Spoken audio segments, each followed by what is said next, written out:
Bismillahirrahmanirrahim. Allahumma sholli ala sayyidina Muhammadin wa ala alihi wa sahbihi ajmain, amma ba'du. Ini beberapa hari yang lalu ada seorang Habib yang mau mematahkan atau mementahkan buku pertama dari Kiai Haji Imaduddin, yaitu ketika buku yang mengatakan bahwasanya nasab Ba'alawi tidak terbukti secara ilmiah. Maka judulnya di sini menakar kesahihan ilmiah buku Kiai Haji Imaduddin Utsman Al-Bantani yang berjudul Menakar Kesahihan Nasab Habib di Indonesia. Jadi saling takar ya. Ini oleh Herman Al-Idrus SH STH LLM. Jadi ini Habib ya, Al-Idrus. Di sini saya singkat-singkat saja. Di bagian awal beliau ini mengulas secara kesimpulan apa yang disampaikan oleh Kiai Haji Imaduddin, bahwasanya Kiai Haji Imaduddin itu sudah membaca 9 kitab nasab dari abad ke-4, abad ke-5, abad ke-6, 7 sampai abad ke-8. Ternyata tidak ada satupun yang menyebut Ubaidillah itu putra dari Ahmad Al-Muhajir. Lalu di sini dikutip ulang ucapan-ucapan Kiai Haji Imaduddin itu ya. Tidak perlu saya baca ya, ini kan sudah lama ya. Kemudian tanggapannya ini adalah yang pertama, Habib ini mengatakan bahwasanya sebetulnya buku-buku itu yang dirilis oleh Kiai Haji Imaduddin hanya tidak menyebut. Jadi bukan menafikan ya. Jadi tidak menyebut saja. Sebetulnya kita tidak perlu berpolemik masalah itu ya. Tidak menyebut itu artinya nama itu tidak disebut. Artinya nama itu tidak ada. Nah, itu aja intinya kan. Ini tidak perlu kita berpolemik lah. Nah, di kitab-kitab itu tidak ada, berarti dalam kitab itu nama itu tidak ada. Nama itu nafi atau tidak ada. Masalah apakah mereka penulis kitab-kitab itu menyatakan memang Abdullah itu bukan putra Ahmad Al-Muhajir, atau sebetulnya mereka menyatakan, ya kamu cari kitabnya, ada nggak yang mereka mengatakan ada Abdullah itu putra Ahmad Al-Muhajir? Kalau tidak ada, ya ngapain berpolemik ya? Faktanya toh memang tidak disebut, itu saja. Jadi tidak perlu perpanjang masalah itu ya.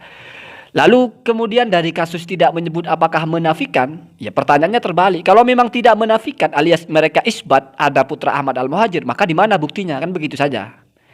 Nah, gampang kan kalau masalah itu ya. Misalnya ada orang yang bilang anaknya Maman itu Mimin.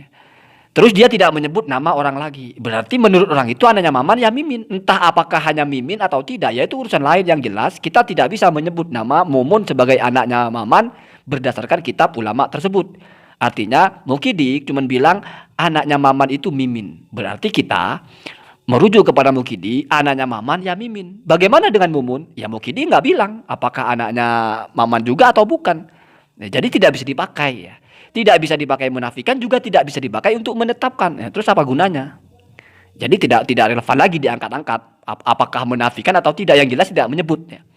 Apalagi kalau merujuk kepada kitabnya Asy-Syajarah Al-Mubarakah, di situ malah menyebut jumlahnya. Anaknya Ahmad Al-Muhajir itu ada 3. Nah, biasanya kalau sudah begitu ya menyebut semua. Sama dengan kalau kamu mau menjelaskan Maman itu punya anak 3, 1 Mimin, satu lagi Mumun, 1 lagi Markonah. Ya itu kamu nggak usah tanya apakah yang lain juga anaknya Maman. Yang disebut cuma 3 ya 3 kan begitu ya. Jadi nggak usah berpolemik masalah disebut kitabnya, itu sudah hampir selesai. Memang tidak disebut. Ternyata dari tidak disebut itu lalu disimpulkan oleh Kiai Haji Imaduddin nasab ini terputus, itu baru lain ya. Yang jelas kalau masalah tidak disebut ya sudah memang nyata tidak disebut. Lalu di sini juga berbicara tentang kok dalam kitab Asy-Syajarah Al-Mubarakah itu penyebutan nama putra Ahmad Al-Muhajir urutannya kok sama dengan kitab Ibnu Toba ketika menyebut nama putra Muhammad. Jadi ada putra dari Ahmad itu namanya Muhammad. Lalu Muhammad itu punya anak 3, yaitu Ali, Muhammad, dan Husain. Nah, ini kok mirip dengan yang disebut oleh Fakhrul Razi dalam Asy-Syajarah Al-Mubarakah, putra dari Ahmad adalah Muhammad, Ali, dan Husain. Jangan-jangan Fakhrul Razi salah? Wah, jangan-jangan ya. Mana kita mau berhujah dengan jangan-jangan? Toh itu jelas. Ibnu Toba menyebut putra dari Muhammad, ya kebetulan aja Muhammad juga namanya, kemudian Ali, kemudian Husain. Masalah gilirannya atau urutannya sama dengan yang disebut oleh Al-Fakhrul Razi, tapi Fakhrul Razi kan ketika itu menyebut nama putra dari Ahmad Al-Muhajir. Nggak masuk hujah begitu. Ini kok mirip, jangan-jangan salah, kok jangan-jangan ya. Malah kita mau nyalahkan orang berdasarkan jangan-jangan. Tidak bagus begitu ya. Nah, jadi saya sampaikan linknya di bawah, kamu baca kalau nggak percaya apa yang saya jelaskan. Kemudian masalah Mahdi Ar-Rojai itu kan menetapkan bahwasanya Ubaidillah itu putra Ahmad Al-Muhajir dan dia itu adalah muhakkik dari kitab Asy-Syajarah Al-Mubarakah. Kenapa Kiai Haji Imaduddin memposisikan kitab Asy-Syajarah Al-Mubarakah menafikan nama Ubaidillah sementara muhakkiknya malah menetapkan nama Ubaidillah? Berarti Kiai Haji Imaduddin itu mengingkari kitab yang dirujuk. Berarti mengingkari kitab rujukannya sendiri, kitab referensinya sendiri kok diingkari. Itu berarti tidak ilmiah. Wah, ini agak-agak gimana hujah begini ya. Kan kita tahu yang nulis kitabnya itu anggaplah adalah Fahru Razi. Fahru Razi tidak menyebut masalah Mahdi Ar-Rojai muhakkiknya menyebut atau tidak, ya itu urusan lain. Berarti kan dua sumber. Satu sumbernya Fahru Razi, satunya sumber Mahdi Ar-Rojai. Toh ketika Mahdi Ar-Rojai menyebut Ubaidillah juga bukan di kitab itu, bukan sedang mentahqiq kitab Asy-Syajarah Al-Mubarakah, tetapi di sumber lain ya. Jadi sama dengan satu kitab misalnya ditulis, jangankan antara muhakkik ya, satu kitab misalnya ada matan, ada syarah. Matannya bilang A, syarahnya menjelaskan O, ada B, ada C. Kalau kita mau menisbatkan kepada penulis matannya ya A saja. Kalau misalnya syarahnya menambahkan B dan C, berarti dinisbatkan kepada B dan C. Kalau diukur dengan tahun, yang menulis kitab Asy-Syajarah abad 6, sementara Mahdi Ar-Rojai sudah abad keberapa? Abad 7 ya, kalau Asy-Syajarah Al-Mubarakah itu wafatnya abad ke-7, 600 berapa itu. Ya mungkin saja kitabnya ditulis di abad ke-6, tahun 500 berapa gitu kan. Tetapi Mahdi Ar-Rojai itu kan ulama sekarang. Walaupun dia muhakkik, masa lalu merubah isi kitab Asy-Syajarah Al-Mubarakah itu menyebut, sehingga ketika Kiai Imaduddin memposisikan Asy-Syajarah Al-Mubarakah sebagai kitab yang tidak menyebut lalu dianggap bertentangan, ya enggak ya. Enggak masuk akal begitu ya. Kemudian di sini juga ada yang bagian menarik di bawah-bawahnya ya. Dianggap cacat nalar atau dianggap tidak relevan atau belum disebut ilmiah karena penelusurannya baru dari mulai satu jalur yaitu hanya membaca kitab. Sementara sejarah itu tidak bisa dipastikan dengan hanya membaca kitab saja, tapi harus turun lapangan, terutama tentang misalnya makam dari Ahmad Al-Muhajir itu ada di Hadramaut, tidak ada yang mengingkari masalah itu. Nah, begitu.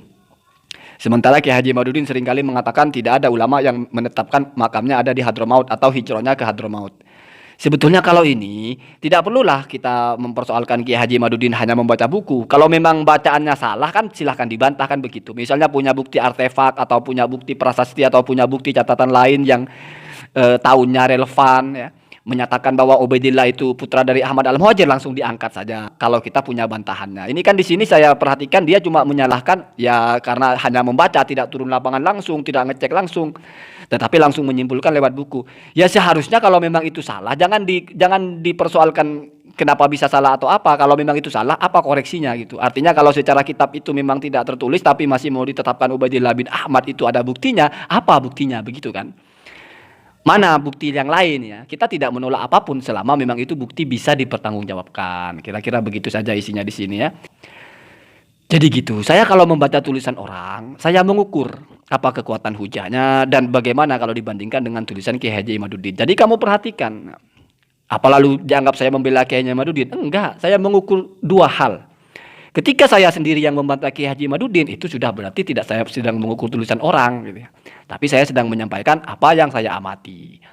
Allahumma hadina hada sabil. Ya terserah kamu mau memposisikan saya mendukung Kiai Haji Imad atau menyerang Kiai Haji Imad, itu tidak terlalu penting. Yang penting adalah kamu tidak mendapatkan asupan informasi yang tidak seimbang. Tentang tulisan orang ini saya tangkap poin-poinnya di itu ya. Jadi menganggap itu tidak ilmiah karena menentang buku yang dijadikan rujukan sendiri, yaitu Asy-Syajarah Al-Mubarakah. Ya, saya agak aneh. Apanya yang ditentang? Asy-Syajarah Al-Mubarakahnya memang tidak menulis.